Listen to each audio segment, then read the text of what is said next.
તમે રાજી પણ કર્યા અને અમારા ચૂંટાયેલા જે જનપ્રતિનિધિ કોર્પોરેટરો છે એમનું અભિવાદન પણ આમ તો ભાવવંદનામાં આવી ગયું છે.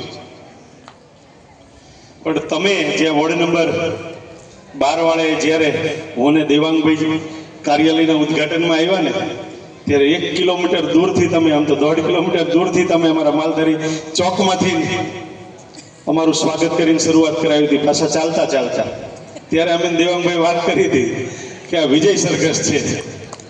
આ કાર્યાલયનું ઉદ્ઘાટન તો ઠીક છે પણ આ વોર્ડ નંબર 12 વાળાએ વિજય સરઘસ એડવાન્સમાં જ કાઢી નાખ્યું. પણ ખરેખર એ જ રીતે ચૂંટણી આ વોર્ડ નંબર 12માં લડ્યા. આ વોર્ડના તમામ મતદાર ભાઈઓ બહેનોએ કદાચ કલ્પી ન શકાય એ પ્રકારે ભારતીય જનતા પાર્ટીના અમારા ઉમેદવારોને મત આપીને વિજય બનાવ્યા છે. છેલ્લે જ્યારે વિજય સરઘસ ત્યારે મને વોર્ડના 4 સદસ્યોએ કીધું સાહેબ તમે 10 મિનિટે આવજો, પણ મેં કીધું મળવાવાળા છે કદાચ હું સમય નહીં કાઢી શકું, પણ તમે તમારી અનુકૂળતાએ આવજો. એટલે મેં લગભગ 9:30 ફોન કર્યો. એટલે મને એમ હતું પૂરું થઈ ગયું હશે એટલે મારે ઘેર સીધો જતો રહીશ. પણ ફોન કર્યો ને તો કે હજી ચાલુ છે તમે આવી જાઓ. પછી 11 વાગ્યા સુધી હું રોકાયો, 1.5 કલાક એમની સાથે. લગભગ તમારું પ્રોસેસ તો 12 વાગ્યા સુધી બધું ચાલ્યું હશે.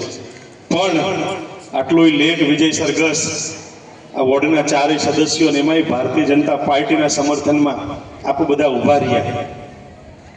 ભારતીય જનતા પાર્ટી એ વિશ્વની સૌથી મોટામાં મોટી પાર્ટી અને એક રાષ્ટ્રીય વિચારધારા સાથે કામ કરતી પાર્ટી. એક રાષ્ટ્રના નિર્માણ માટે આજે મોદી સાહેબના નેતૃત્વમાં આ ભારત એક બદલાયેલો દેશ આપણને સૌને લાગે.